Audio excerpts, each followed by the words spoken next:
Welcome back to the Encore Audio Archives YouTube channel. I'm Taper Dave, and this is my channel. The archives and load up some other talks that I've got of these Bob Earll cassettes. I've had them sitting on a hard drive for some time now. I've decided to share them with you all. Let me know what you think. Some people loved Bob. Some people hated Bob. Bob was Bob, but he talked all over the world.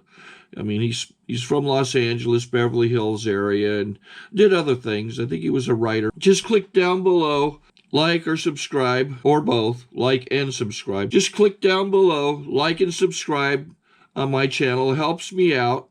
Just a little click for you, doesn't cost you anything, and I'm bringing you some Bob Earll. And have a good day if you want to. Bobby from Los Angeles.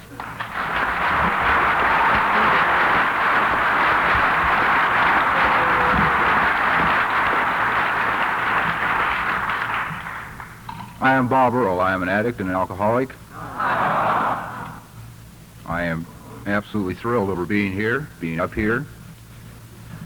And I'm thrilled to share a meeting with the Institutional Committee, because I want you to understand now that all in all, if you're sitting out there today, and particularly for those of you, and this is your first convention, the Institutional Committee is really a bum deal. Unless you want to stay sober.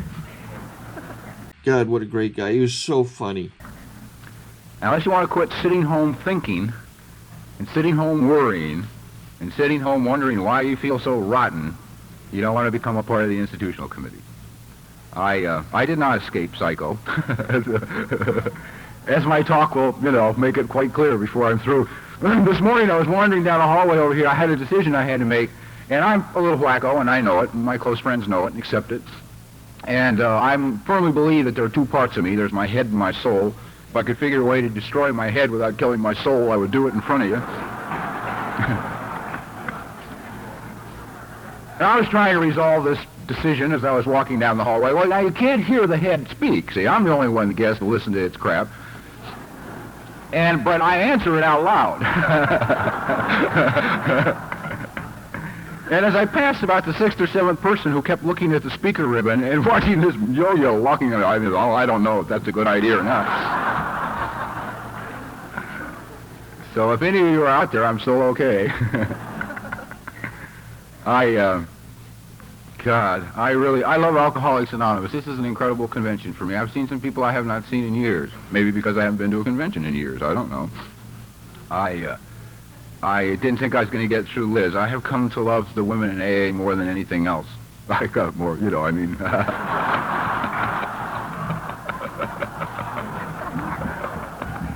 Well, that shoots a spiritual talk right in the ass. We'll go from there. No, I have come through them. Through the ladies. It's incredible in this program. You gals are fantastic. First of all, I think you get a lot better looking when you straighten out your act than we do. But it just seems that after a while and after a little bit of sobriety, there's a story I'm going to get into about it maybe later. You begin to walk tall, and you begin to walk with dignity, and you begin to walk with respect, and you carry yourselves, and you're the prettiest things I've ever seen. And in watching you, I have learned that I've gotten dignity in this program and respect, but I've never learned it by watching me. Okay? Because my head does not want me to know anything good about me. I will talk a lot about my head before I'm through here. They did not put me in psycho because of arthritis.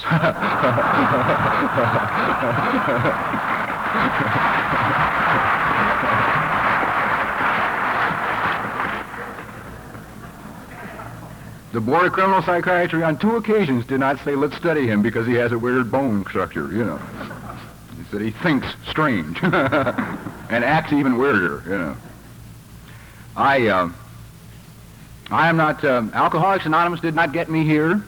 The Institutional Committee did not get me here. God got me here.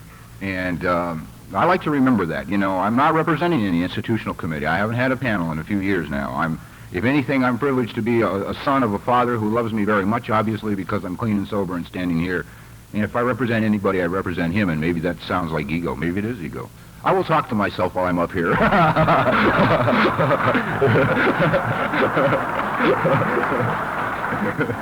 See, because I don't know what I'm going to say, I was walking in with Oscar, a friend of mine, in the parking lot. I said, I'd really be curious to see what you had to say. I said, so will I. I'm waiting. I really want to know, see how I get through this one, you know. I know the convention committee is very uptight about vulgarity from the podium. They haven't said anything to me. I guess they just didn't want me to go wacko in front of everybody, you know. And I have been known to swear once in a while from an AA podium.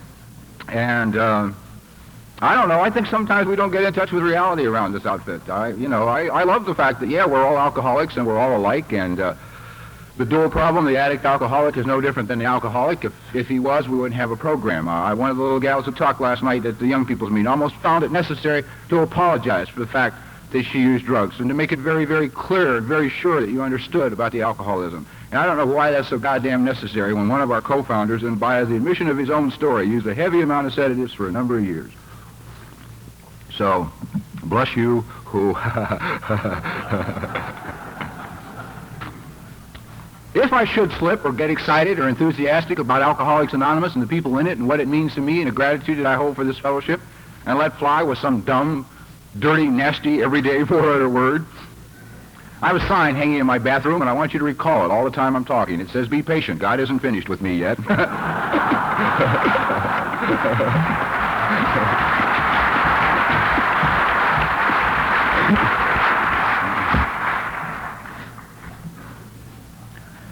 If you came here to hear an emotionally mature, well-adjusted talk, forget it.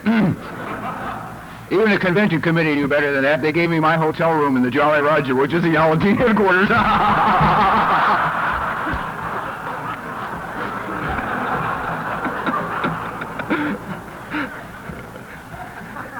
Get him out of the way. And if you came to hear a story of, shotguns and shooting and robbery and all that good stuff from the streets, I'm not going to tell that either. In fact, I don't find it necessary to tell my story anymore at an Alcoholics Anonymous meeting except in an institution where it'll serve some good. In the first 8 years I was sober, I wouldn't even tell my story, so it didn't matter. I lied a lot, I just didn't see it as necessary.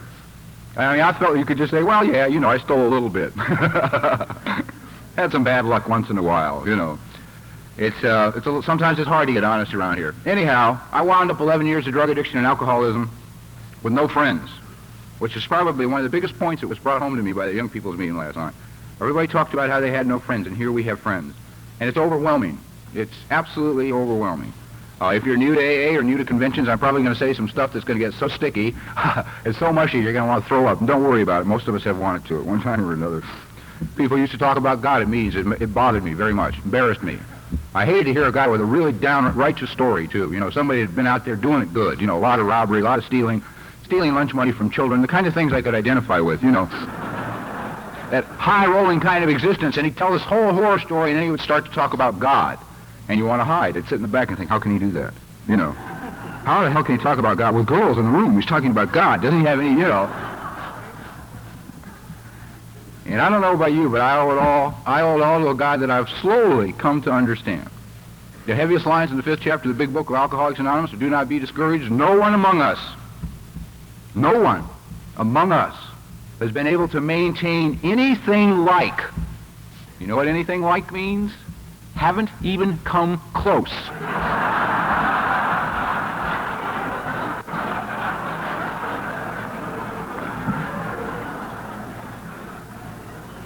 To perfect adherence to these principles, we're willing to grow. That's it. All of us. It doesn't exempt anybody. It doesn't exempt convention speakers or Bill or Bob or anybody. It says all of us. We're just a bunch of people who are trying. Anyhow, I wound up in Pasadena, which I never figured out why yet. I have no idea how I wound up in Pasadena. I had no place to live. I spent my daytimes in doorways, and I slept nights on the roof of the Barber College on Colorado Boulevard because I knew there wasn't a cop in Pasadena that would climb a fire escape to see if anybody was up there. And that's kind of it, which is not exactly what I had in mind when I started out. And as you use and as you run the streets and as you drink and as you go here and there and everywhere, you get different images of yourself. Some are not socially acceptable. Some of the images that made me feel good would not necessarily make you feel good. Some of you drank at home. Some of you drank in bars. Some of you managed to get an education. I was unable to do any of those things.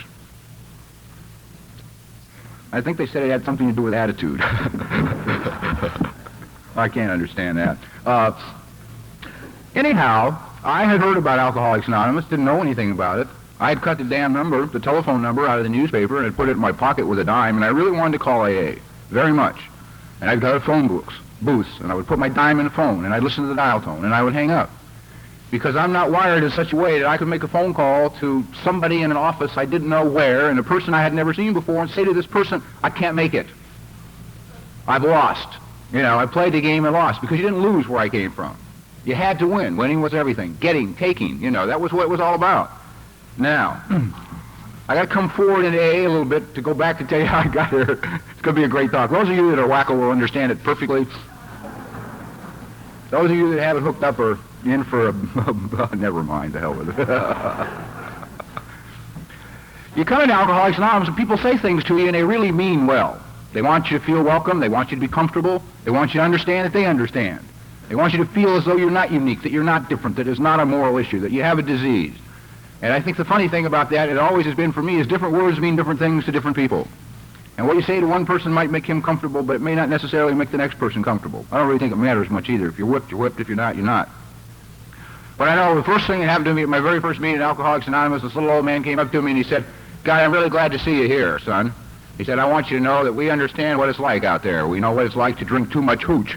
Hooch, you know. Who the hell heard of hooch?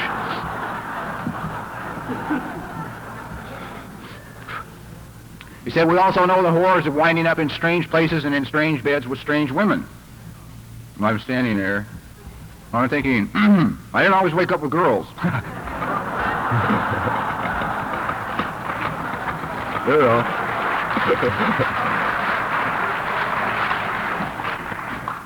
I mean, I got loaded in Los Angeles, which is sort of, you know, catch as catch can. So I've been a member of Alcoholics Anonymous for about a hot 35 seconds, and I'm standing there thinking, oh my God. Don't tell me I've got another problem I didn't even know about, you know. And you go to the meetings, you sit there, and you listen to speaker after speaker, and the people meant well, but everybody kept using the word surrender when it came to God. They kept saying surrender. If you want to find God, you must surrender. Let it go. Surrender. And nobody stopped, I guess, to care, or, well, it didn't matter. You know, you say the word that means well to you, but when you said surrender to me, I didn't like it. And when we said surrender to God, that's what I always sort of felt it would be like in the first place. You see, surrender to me is spread eagle over the hood of a black and white.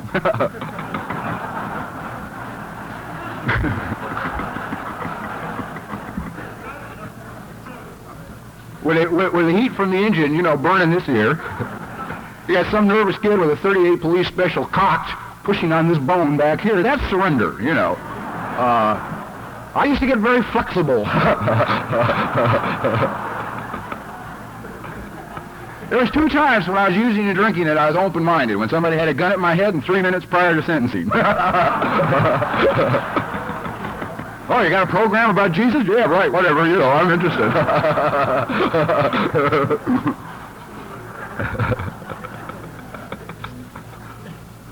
And my sponsors would say to me, pray. I'd say, okay, and they say to me, because you think like you think, you better pray on your knees so you get true perspective on the situation. So I'd say, okay. I go to AA meetings, I hear speaker after speaker, and they talk about these horrendous problems in their life, and they had turned to God, and God resolved the problem and worked everything out for them, and it was fine. I thought, I want to do that. That sounds, you know, better than dope. Sounds like a good solution. But I don't feel like I am. I go home, I get ready to pray, and I'd be alone, nobody else in the house but me, and I have to pace for a while, walk around.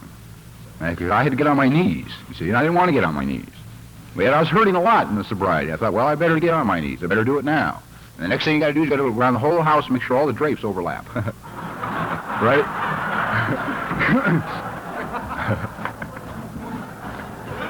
You don't want anybody looking in, man, catching down there, you know. See, because that's not cool. When you've almost died trying to be cool, you certainly don't want to get caught on your knee spraying.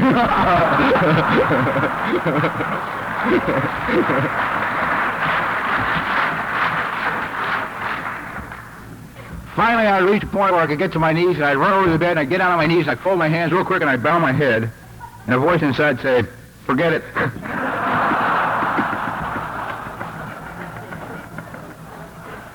That God won't work for you. God only works for the good guys. And you're not one of the good guys, and you didn't live like a good guy. And I started thinking about surrendering again to God. I thought, I can't surrender to him, because he and I aren't even. See? Because the big book of Alcoholics Anonymous says God as you understand him. The only God I could possibly begin to get a conception of, and yet I have no formal religious background, was this old man sitting in a throne in the sky, and he had a book. And in the book he was keeping score. And when you're not even with the state, you know you're not even with God.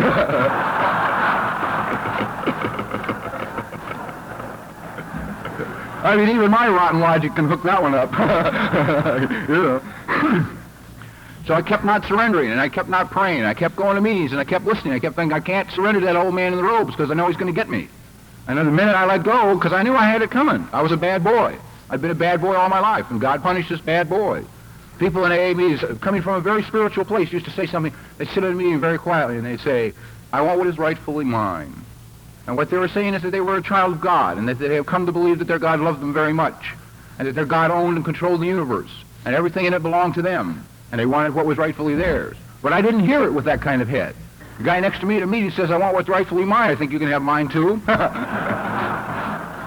And I'm going to move over a chair in case you should get yours while I'm sitting next to you.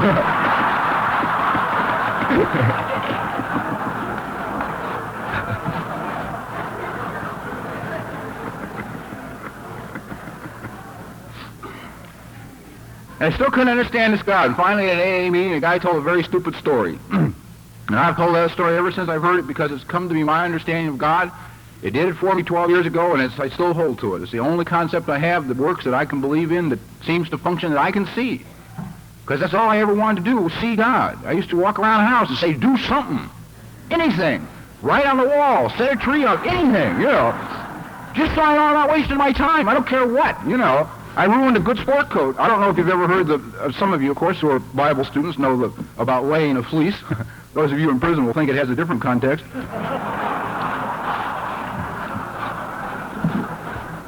Oh, that's bad. Anyhow, it's a very simple story about a shepherd one night was looking for some sort of a sign from God, so he took the hide off of a sheep and he laid it out on the side of the hill and he went to sleep.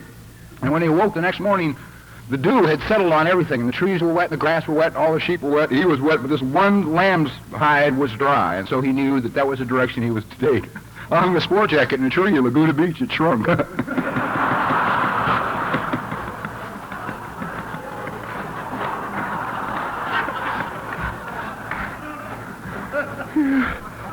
Like I said, it never took me to psycho for arthritis. Anyhow, this stupid story that has come to be a very, very important part of my sobriety that the man told was about two men drinking in a bar in Alaska. And one was a very religious man and the other was an atheist. And their conversation swung around to God. And the atheist looked at the religious man and he said, I don't believe in your God. The religious man says, why not? The atheist said, I gave your God a chance to prove himself to me, and he didn't do it. The religious man says, in what manner did you give God a chance to prove himself? Atheist said, well, about 6 months ago, I was lost about 150 miles north of town in a blizzard, and I knelt down in the snow, and I looked up at the sky. I said, God, if there is one, I'm lost, and I'm going to die. The religious man looks at him, he smiles a very knowing smile. He says, why, you must believe you're here. Atheist said, nah, some goddamn Eskimo came along and showed me the way back to town.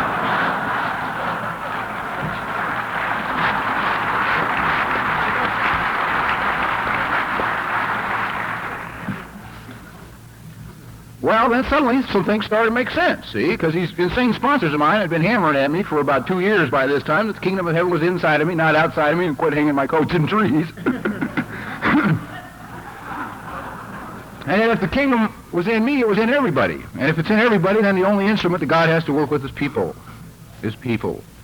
And I'm a sober member of Alcoholics Anonymous. This is directors all of Eskimos. Of course, at the time I heard the story, being a good AA, I immediately made a list of all the AAs who didn't deserve to have the kingdom.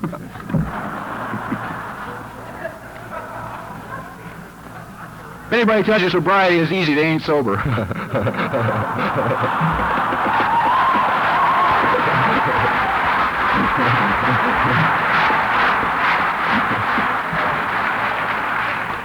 Either check their medicine chest or see if their cigarettes have writing on them.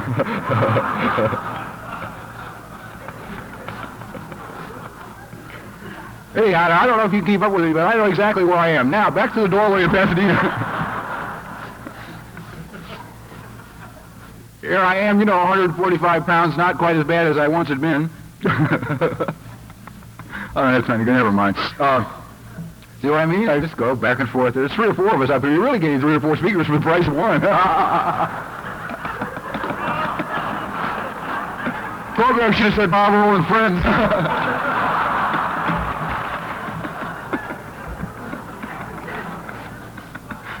Yeah, I've always loved the opening prayer. It says, where 2 or 3 are gathered together. Hey, Christ, I can have a meeting in the closet.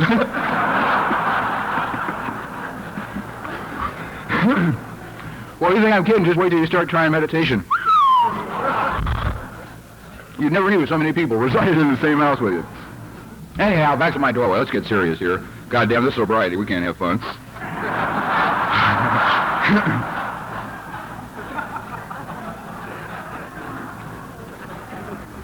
I was sitting in my doorway, unable to call a program of Alcoholics Anonymous. The God in His infinite wisdom sent me Eskimo number 1. I'd known this guy and his old lady for years, and during one period of time I was stealing and went through a Robin Hood complex. And I laid a little money on it, quite a bit of money on him, as a matter of fact, because him and his old lady and 6 kids had been on welfare ever since I'd known him. So I said, hey, how are you? And of course, I probably said, fine. That never dawned on me until just now, sitting in my doorway. He said, and I said, well, maybe I might have told him that I didn't have a place to live. I don't know. But anyway, he said, hey, you can come stay with my wife and I. Now, he was an ideal Eskimo. He was the only Eskimo God could have sent, someone who thought like I thought, who had the attitude that I had, see?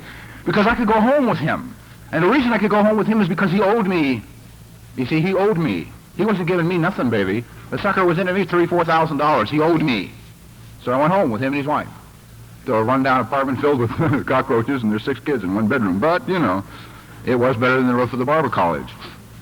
And I'm sitting there, and I love people who... No, never mind. I won't see what I mean.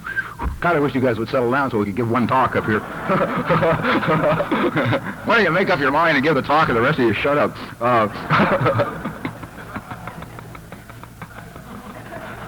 That night I was sitting on the couch in his apartment, man, and I'm shaking, and I'm falling apart, and I look at this young guy and I say, one of these days I'm going to have to call AA and do something because, I hadn't used any drugs in months by then, and just alcohol, and I was just gone.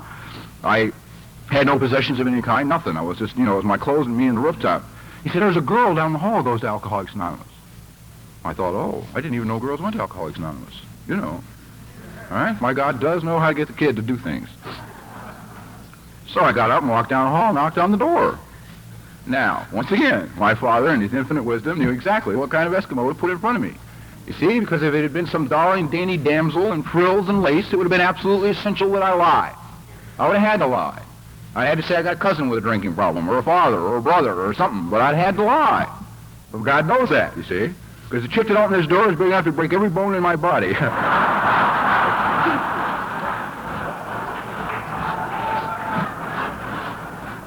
She stood about 6'2", 6'3", weighed about 235, built like a full black, had short black hair, tattoos all the way down both arms and both legs, and was half drunk. She referred to herself as a hard-drinking bride from Kansas City. And I looked at her and I said, I'm curious about this AA thing. And God bless her, she looked me dead in the eyes and she said, AA will work if you want it, and I am not ready to quit drinking. I haven't heard that out of a slipper since. Okay? And I looked at her and I understood that. My insanity understood that. I looked at her, I thought, Christ, I wouldn't quit either if I was a big tough broad.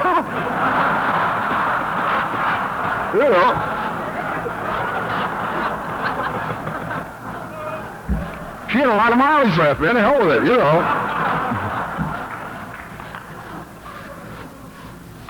She felt responsibility for the sobriety she'd had, and she stuck me in a car. She took me to an Alcoholics Anonymous meeting on the 28th of August, 1962. And since that day, it's been unnecessary for me to drink or use any funny chemicals or any pills or smoke any cigarettes without writing on them. And it's not because I'm smart, brilliant, wise, rich, anything else. It's just because I'm dumb. And boy, when you say that you do not learn through other people's experiences, just wait. I love Alcoholics Anonymous, but I don't know whoever said sobriety is easy because they lied. My sponsors were killers, absolute killers. They had no compassion at all, none. And they didn't understand me, but nobody ever had. See, I know Carol really wants me to tell the big long story. Screw it, why not?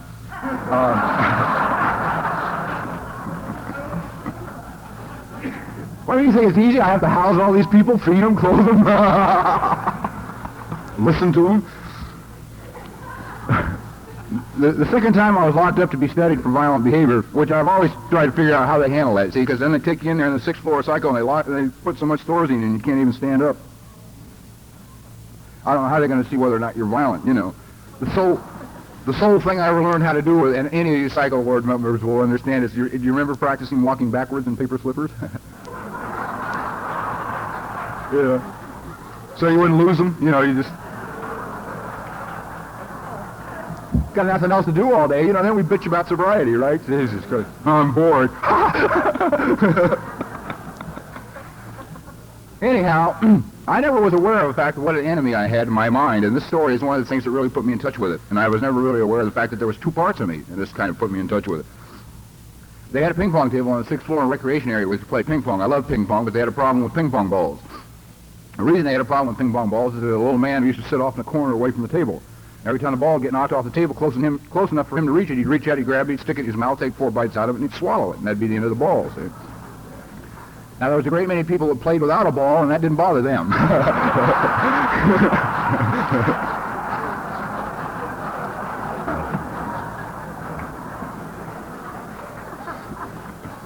But for those of us who use it as a form of recreation, it was a great handicap, you know, not having a ball.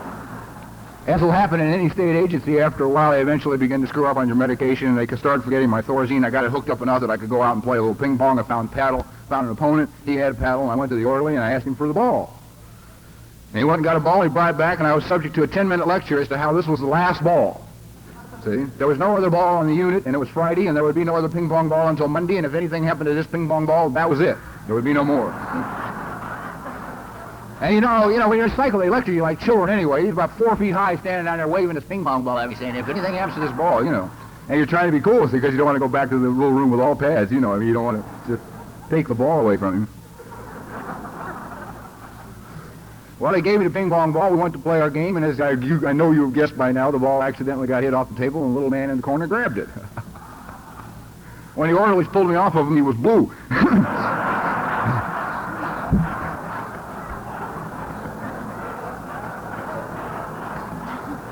I had taken it, I put my thumbs into his throat like this on both sides. I had taken 4 knuckles on my fingers and put them under his jaw like that and rammed his head back in the corner so he could neither bite nor swallow. Neglected to think he also couldn't breathe. On Monday morning, I was put in the position of having to stand in front of 3 learned psychiatrists that comprised the Board of Criminal Psychiatry and try to explain to them that it was not a homicidal attack on another human being, but I was trying to save the ping pong ball.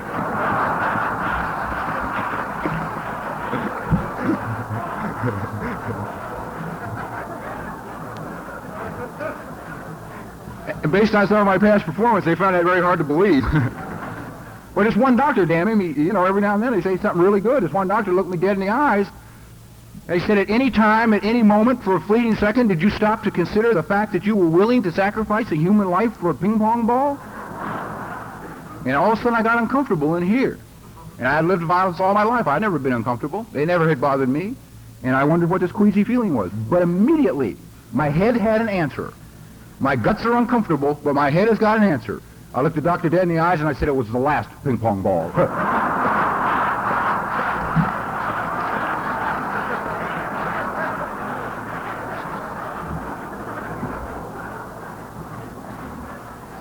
Sorry to interrupt your viewing. Taper Dave here. Just wanted to take a second to ask you to like and subscribe to my channel. Let me know if you like what you're listening. I've got some very good talks here, and this one's a great one. Just curious, do you think this is better than Zoom? Tell me what you think. That was an acceptable answer to me. Unfortunately, it wasn't to them. I have never been released. I got out both times on legal technicalities. I don't know if I'd be here today if... I have some friends that wonder whether or not I would be here today if, never mind.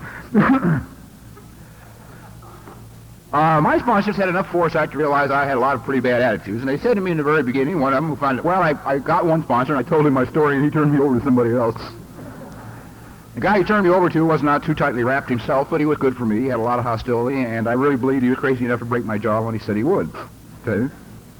And he took me by the shirt, he lifted me off the ground, he sat me down in a chair, he said, okay, punk, I'm going to tell you what Alcoholics Anonymous is all about. He said, first of all, I want you to fully understand that from this day forward, as long as you live, you need never use any drugs or drink any alcohol again, ever. One day at a time, if you don't want to. And I can tell anybody sitting in that room today, here, right now, from this day forward, never, ever again. See, because I never understood or identified with the people who said, oh, I can't understand 20 years of sobriety. I'm looking for the guy with 6 weeks. I wasn't interested in the guy with 6 weeks. I wasn't interested in the guy at 6 months. I'm 26 years old. I wanted to know there was more. I wanted to know that if I was going to put any effort into this outfit, that somehow there would be some place for me to go, that there would be more. I like to hear speakers that had 20 years, 25 years. I wanted to know there was something there, that there was some substance to it. I knew how to get 6 weeks. I knew how to get a year. You know, it's an old joke around AA, man. Slap a cop upside the head. You can get a year sober. You know. They'll see you don't drink in there because you're going to be alone. Well, not alone, really. I mean, if you have my kind of head, you will never be alone. I always love to hear AA's bitch about loneliness. You know, I'm lonely. How can you be lonely? You know, when you're lonely, you got 6 voices telling you how to correct it, you know. I stay at home. One will say, well, I think we ought to go here. The other will say, no, I don't think we should go there. That's not any good, you know. One will say, well, why don't we call Sue? Well, no, I don't think we should call Sue. She might reject us, and we couldn't handle that now. Well, how about if we go to... How can you be lonely? You know. Anyhow, so much for logic. My sponsors told me because I had the attitudes I had, the odds were I would not like doing any of the things that would be necessary for me to do to be a sober member of the program of Alcoholics Anonymous, but I'd better do these things or I might die. I hated them. They had this simple logic they always used on me. You know, no big philosophical dissertations, just do it, punk, or die. Oh, all right, I understand that. You know, that's pretty simple. That gets down to the nitty-gritty. I have another way of phrasing that, but you can't do it at the convention. Something about separating something from ice cream, but anyhow. They began to do things with me. They made me go on 12-step calls. I didn't want to go on 12-step calls. They made me wash coffee cups. I did not want to wash coffee cups. They made me pick up chairs. I did not want to pick up chairs. They made me mop floors. I did not want to mop floors. You're sitting around Alcoholics Anonymous, man, waiting until you want to do something. Forget it. Because if you have a head like mine, you are never going to want to do it. Never. My head does not like any of the things. It's an inconvenience. My head likes to think. That's all it wants to do. Think.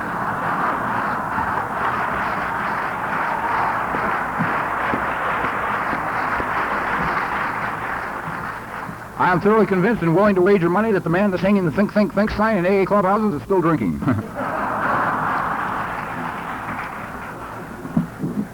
In over 14 years of sobriety, I have yet to sit down home alone and come up with a logical, mature, adult solution to a problem. I've come up with headaches, stomach aches, consumed a lot of Rolaids and Tums over the years, but never a solution. Well, I've come up with solutions, but they have increased my need for my sponsors. Anyhow, I mean, it's like, but it's okay. You have to do these things. You've got to become a part of this. I really believe it, if you're like I am. And I'll tell you what, you'll learn quick. You ever put up those folding chairs with a bad attitude? They'll kill you. They'll kill you. Maybe you slam one of them suckers together, you first realize you got 4 fingers in there.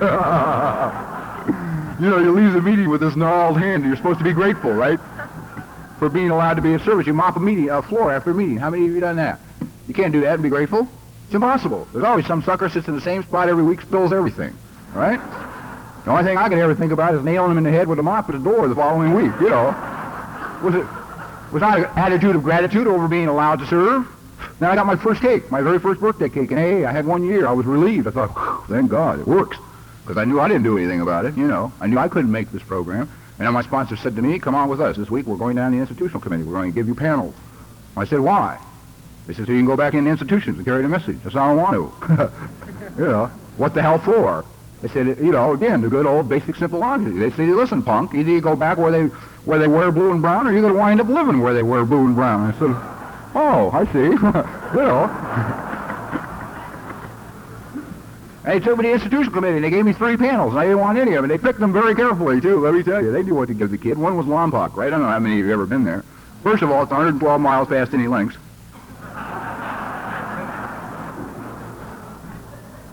Secondly, they close about 14 doors behind you on the way into the goddamn meeting, you know, so even if you've never been in an institution, you're paranoid by the time you get to the meeting room. Secondly, the inside sponsor was a priest that hated AA. And third was, everybody that was coming to the AA meeting was there for bank robbery, man. They were doing 7 to 20, you know. So you can't say to the guy next week when you get out, I'll see you at the meeting, you know.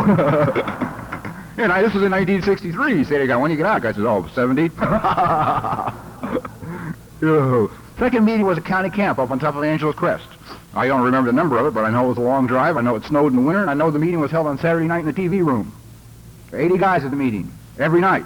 4 for AA and 76 holding their seats till the TV came back on.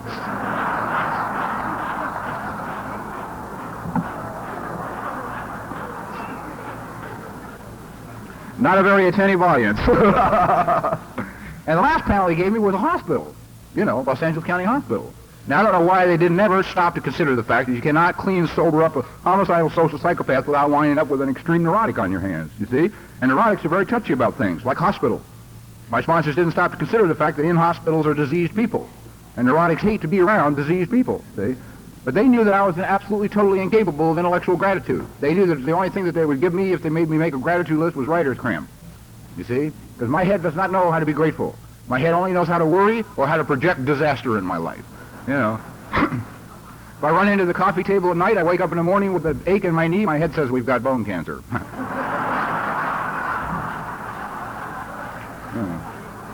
My head always likes to start the day on a positive note. Well, you go down to this hospital and you show up in one room and they give you a little black book, right? And in this black book is a list of people and their names and their room numbers that are there as a direct result of alcoholism or an indirect result. Either they've been in DTs or convulsions or they fell down and broke their leg while drunk or something. And you take your little black book and you take your AA literature and off down the hall you go. You're going to carry the message of Alcoholics Anonymous. Now, you got to remember you didn't want to be there in the first place, see? Number two, I'm neurotic.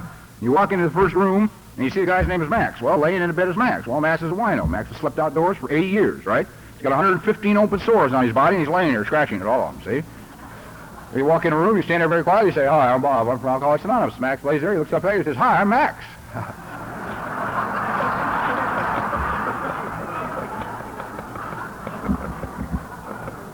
And you stand there, you look, and you say, I don't want to shake Max's hand. You know, I really don't, see? But about that moment, my sponsors' voices would be ringing in my ears, and they had said to me time and time again, on any given occasion, you may be the only example of Alcoholics Anonymous a man will ever see, and you better be the best goddamn example you know how to be. So I shake Max's hand. And I stand there and chat with him for a while. I hold my hand out about this far from my body.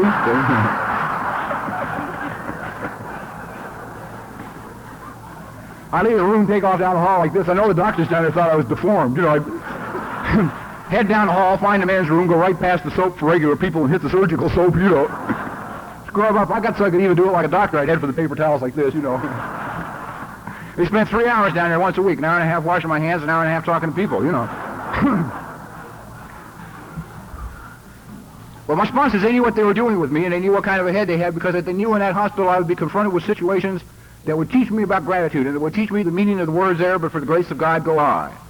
Because on about 3 different occasions, different things happened. One night I was pounding down the hallway with my little black book, probably had just washed my hands coming from the men's room, and the doctor grabbed me by the arm and said, hey, come here with me a minute. There's somebody I want you to talk to.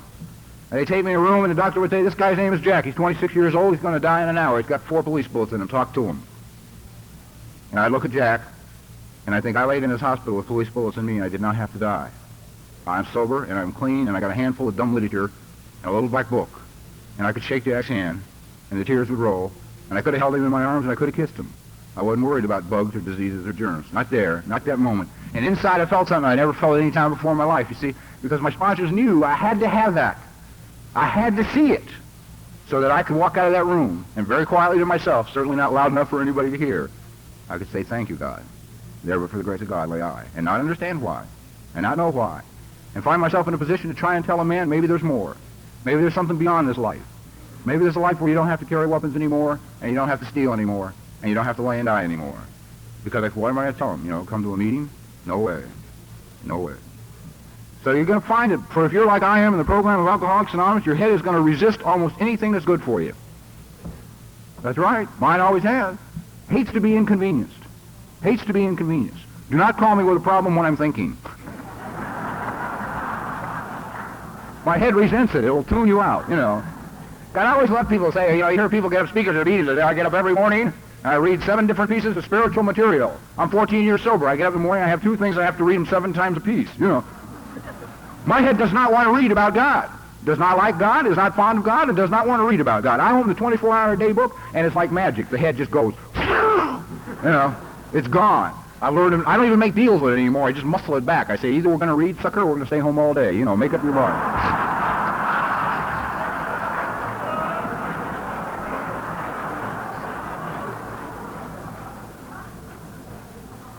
If I read the 24-hour-a-day book through one time in the morning, got up and started for the bathroom, you caught me halfway there, I'd be hard-pressed to remember the thought for the day. You know, because my head does not want to read that stuff. It was very hard on me to accept that. To come to grips in sobriety at about 8 years, I had to come and finally realize my head is no good. No good. It's of no value to me. None. Son of a bitch has been trying to kill me for 40 years and it ain't quit.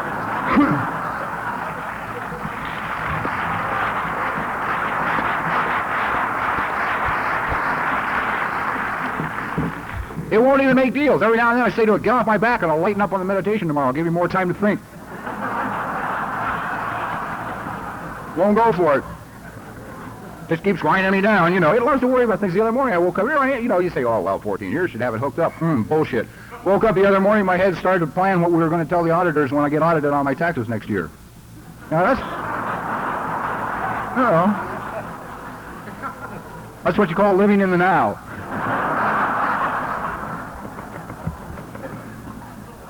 There's a gal I love at Alcoholics Anonymous said she's going to write her autobiography. She's going to entitle it "My Life Story as Seen Through the Eyes of Those Who Lived It." I found out that my head will use a program against me. It's very sneaky. Once it found out it couldn't beat AA, it couldn't whip these steps, and it couldn't whip God, it decided, well, it would work against me. And it used to say, it started at one point, it said, what we should do every night before we go to bed is write a written inventory. So I started writing a written inventory every night before I went to bed. And then I realized all I was thinking about was myself. And the self-obsession is the number one problem I have. Number one problem. And somebody said to me, why don't you call somebody else up and see how they feel? I thought, that's not a bad idea. See? All that inventory was for me is an extension, a way of avoiding living. I have avoided living all my life. That's what I did with drugs. That's what I did with alcohol. I turned my back. I couldn't function. I couldn't be a part of. I wasn't a people. The first 4 years of my sobriety were very interesting. I did a lot of thinking my first 4 years. Once I finally discovered that God was inside of me and inside everybody, I turned everything over to him except girlfriends and employment. Well, I mean, isn't that logical, right? What the hell does he care where you work? I mean, that made sense to me. I should have known. The minute it made sense to me, I was in trouble, you know. I've had to discover, boy, if it makes sense to me, I better go the other direction quicker. I'm about to be run down by a truck, you know. And obviously God didn't care who I dated because the big book said, you know, as long as you don't intentionally harm anybody, have a good time. Or that's my interpretation anyway.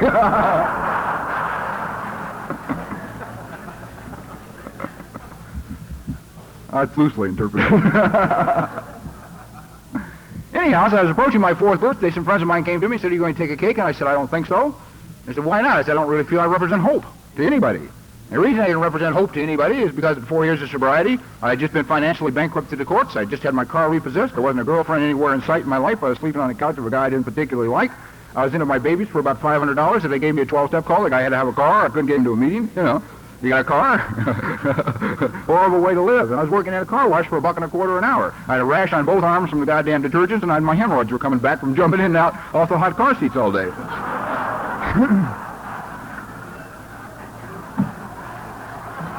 I somehow did not feel that running all that on the newcomer was going to keep him coming back.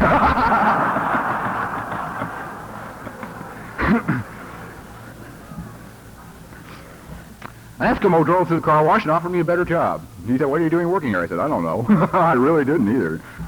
Oh, God, what time is it? Oh, I don't have time. Anyhow, anything good that has happened to me in my sobriety has come as a direct result of Eskimos. Every time.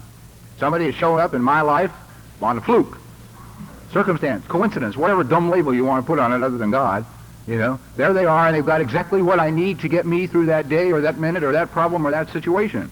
And people come up to me and they say, well, if that's really how God works, if he works through people, then where does the self-will come in? And I had to discover 2 things. First of all, he never sends me the Eskimo I want, right? If I'm looking for an Eskimo about 30 with a good body on her, I get some bright 80 years old, 112 years sober, you know.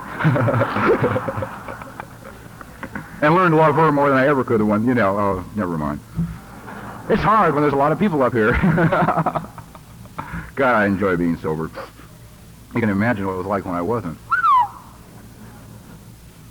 Anyhow, at one point in my sobriety, it became necessary for me to make a second surrender to God, spiritual surrender. I realized I had surrendered. It was about at 5 years, and I don't really, yeah, I can. Why not? Screw it. Okay. I don't remember what year, but I went back to Denver, Colorado when I was almost 5 years sober for a young people's convention. And I was there for a week or however long, and we got ready to come back to California. Oh, I had become convinced of something. First, I got to tell you this. My head had figured AA out. The one thing it had decided was that in the program of Alcoholics Anonymous were people that had found the magic thing. Whatever the magic thing was. Now, I'm going to tell you how wacko I am. I either knew that there was another step or a secret phrase hidden in the big book of Alcoholics Anonymous or a secret meeting or something. But there was people that was getting more out of this program than I was getting out of it, see? Now, I went so far as to one night I sat down until the sun came up and I read the big book of Alcoholics Anonymous with a black light.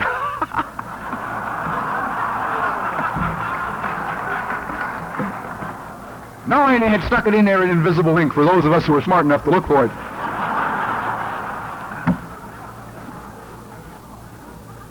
But there were people who were smiling during the Lord's Prayer. I didn't understand them. See, I didn't understand any of that. They were finding more. They felt better. They were successful financially, in relationships, and work, and employment, and everything in their lives. They had this good thing, this good feeling. And I was almost 5 years sober and just dying on the vine. Dying on the vine. Anyhow, we get back to this Colorado convention. I was there for like a week or so, and there were 6 of us, and we got ready to leave. And one of the guys who was with us is sitting here. Will remember the entire story. And we pulled away from the clubhouse in downtown Denver, and the tie rod on the front of the car broke. And we turned the corner, and we parked the car. Now, Eskimo and his wife pulled up right behind us, right? Now, I got sober in Pasadena, so I learned to drop a lot of alcoholics into a category that I call Charlie Snowshoes. Charlie Snowshoes never drank that much, never got that bad. He passed out at a country club one day, came to AA, got sober with no emotional pain if it ran over him like a truck, you know. His life was in better shape drunk than mine has ever been sober, you know. I just didn't feel that I could communicate with him. I looked at this guy, and he's old lady. He was in his early 40s, prematurely gray, pleasant smile. I figured, oh, Jesus, Charlie Snowshoes. But when your car doesn't run, you can't be particular, right? We found out, I think it was Saturday, and the car had to be repaired under warranty, so, or whatever, it was a holiday, I don't remember. But anyway, it had to be fixed at a dealer the next day, and so he said, look, we'll take you guys to our house, we'll put you up overnight, we'll pack a lunch for you tomorrow, and put you on the road back to California. Now, the main thing to remember here is he's taking 6 of us off the street so he does not know and opening his home to us. That's a spiritual thing, what he is doing. He took the girls out to the house first, then he came back and he got us. We got out into his home in southeast Denver, just what I expected Charlie Snowshoes to own. Nice big house, another new car, walked through the pad, nicely furnished. In a spiritual frame of mind, I priced the furniture to the best of my ability. Well, I tell you, you know, I got this head, see, it goes everywhere I go, unfortunately. And that night, we're all sitting around this big oak table in the kitchen, we're having coffee, the guy looks across the table at me and says, I was really glad to hear you talk about drugs at the convention. I thought, what the hell does Charlie Snowshoes in Denver, Colorado want to know about dope? So I said, why? And he looked at me, and then he looked over at his wife, and he kind of smiled, this kind of very gentle smile. He says, well, Mother doesn't like me to talk about this. He said, but I'm a 3-time loser for drug addiction from California. He said, I went to AA meetings in Quentin, and I went in Folsom, and didn't take. He said, I came to Denver 2 days over 4 years ago, and I was 2 days clean. He said, I walked into a Skid Row clubhouse, and Mother here was working behind the counter serving food. He said, I remember what the people in AA had said about if you want what we have and are willing to go to any length to get it. I wanted what that woman had, and I knew that with her I'd be able to stay clean, stay sober. I'm sitting there listening to him, my head's working like a computer. You know, first of all, I got more time on the program than he has. Secondly, his jacket's worse than mine because he's got 3 felony convictions. I got 13 felony arrests, but only 1 felony conviction. And I'm sitting there, I know his old lady ain't got the money because she wouldn't be working in a Skid Row clubhouse. I thought I found him. I have found a guy who is going to tell me what the magic answer is. Because the only possible explanation for the way he's living, if he didn't find a magic answer, is the sucker is still stealing, baby. That's it, you know. So I looked across the table at him, and I said, I know this is going to sound like a ridiculous question, seeing as how we both belong to the same program and try and practice the same 12 principles in our life on a daily basis. I said, but would you mind explaining all of this to me? And he looked at his wife, and he smiled this gentle smile again, and he said, well, Mother and I go to a lot of meetings, and we take the 3rd step every morning. I got hysterical. I laughed so hard I cried. It was like, for the first time in 5 years, somebody said something. I heard it. I heard the words of the 3rd step. Made a decision to turn my will and my life over to the care of God as I understand them, period. It didn't say minus employment, minus girlfriends, minus Internal Revenue Service. It didn't say minus anything. The 3rd step finally said to me, surrender everything, dummy, and quit thinking. Right? I came back to California, went back to my job as a die caster. I was still walking to work, still did not have a car. It was a year later. I went to work one day, I came home that night, and I sat out on my bed in my apartment, and I was just thinking things over, right, you know. I had almost 5 years, and I had done everything AA had asked of me. I had gone to all the lousy institutions, I had folded all the rotten chairs, I had made all the coffee, washed all the cups, carried the ashtrays, mopped the floors, picked up the sick people. I had done it all, and I was just about to die. Just about to die. There had to be more, or it was over for me, because I had given it my best shot. I sat there in my bed and I looked at the ceiling in my room and I gave a very spiritual, very intellectual, very philosophically well thought out prayer. I said, if you are not there, I'm fucked.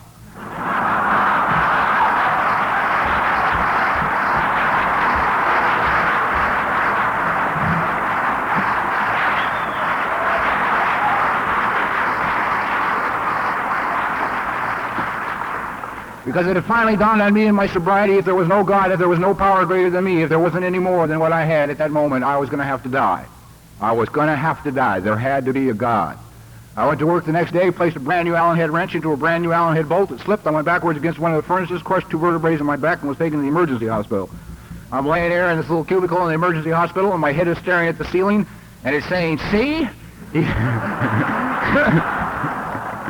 Waited 5 goddamn years and he got ya.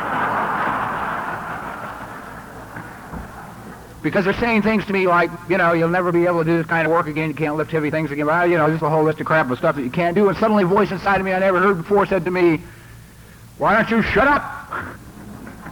I thought, geez, I think I will, I'm really tired.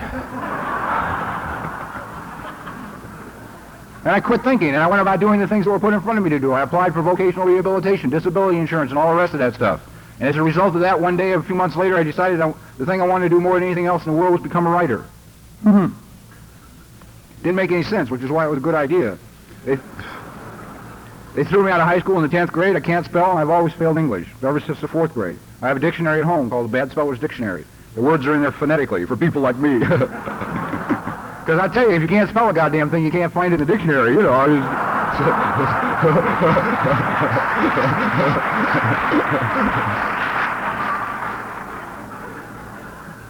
Anyhow, to make a long story short, the very first thing I submitted to a studio they bought, and I've been writing ever since, and it's been very good to me. It's been excellent to me.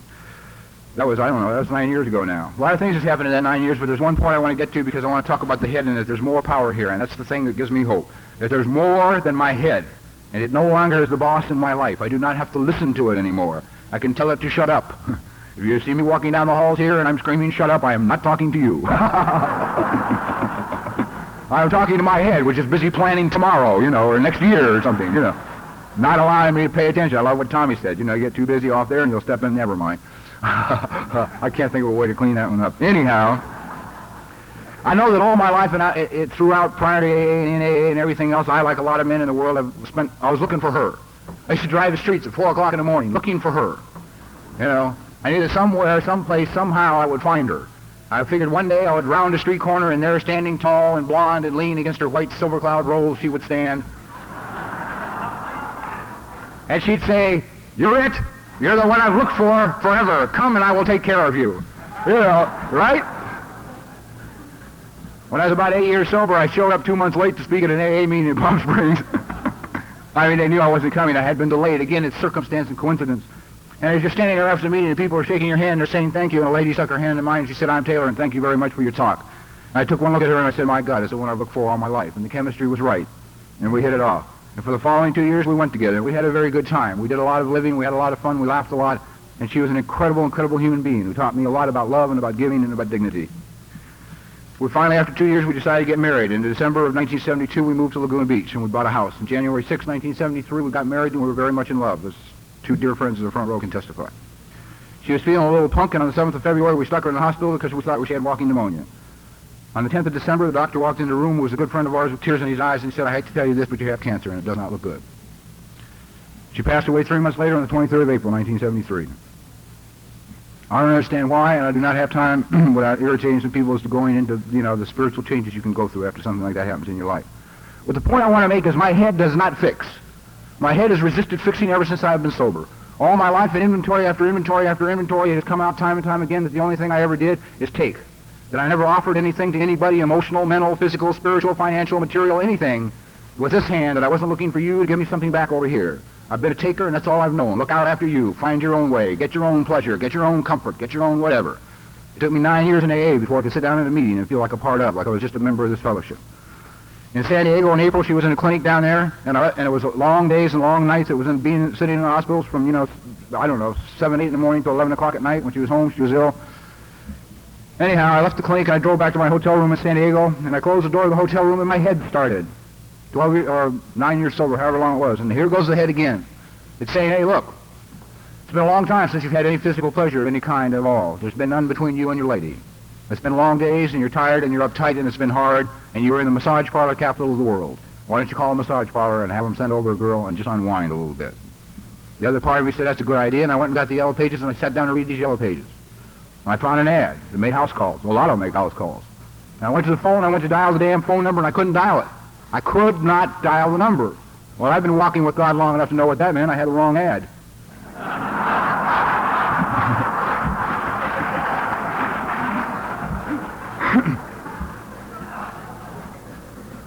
I tried time and time again. I tried ad after ad after ad after ad and ad after ad, and about 3 or 4 hours later I gave it up. It was impossible to make that phone call. Some power inside of me kept me from making it.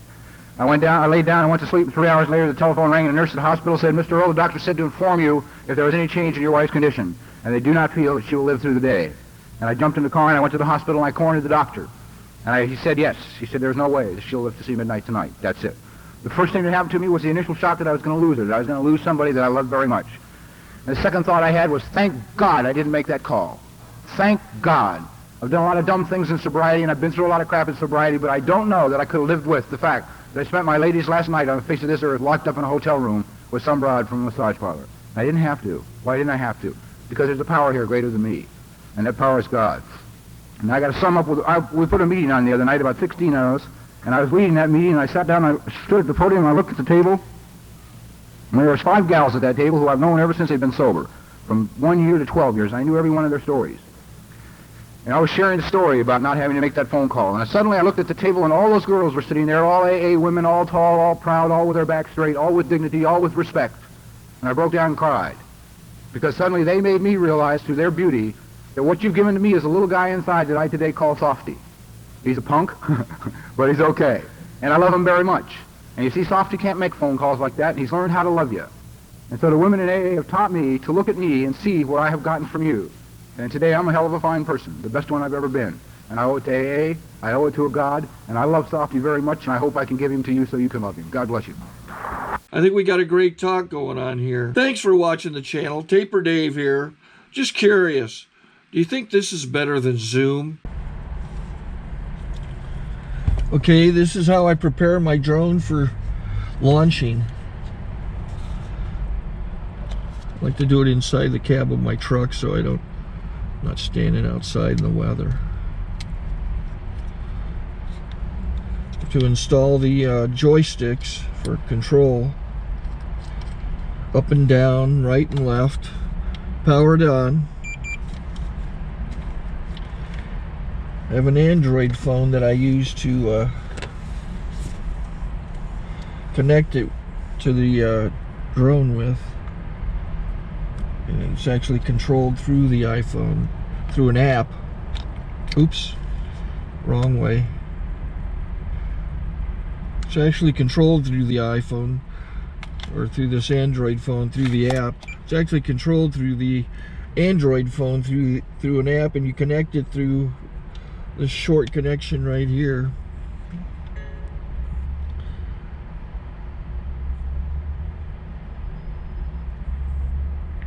Remote control connected. Remote control's connected. So I pull out the drone. I have to extend the legs. Long legs extended first, then the short legs. Remove the gimbal protector. Set that aside, then power it on one short burst and one long burst. I lay it down.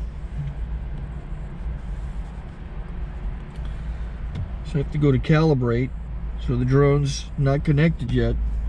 It shows you here as this drone gets disconnected, even though the remote's powered on. So the drone has to establish it's connected. So I go into the app to calibration mode. First I'll calibrate the remote controller. Start calibration.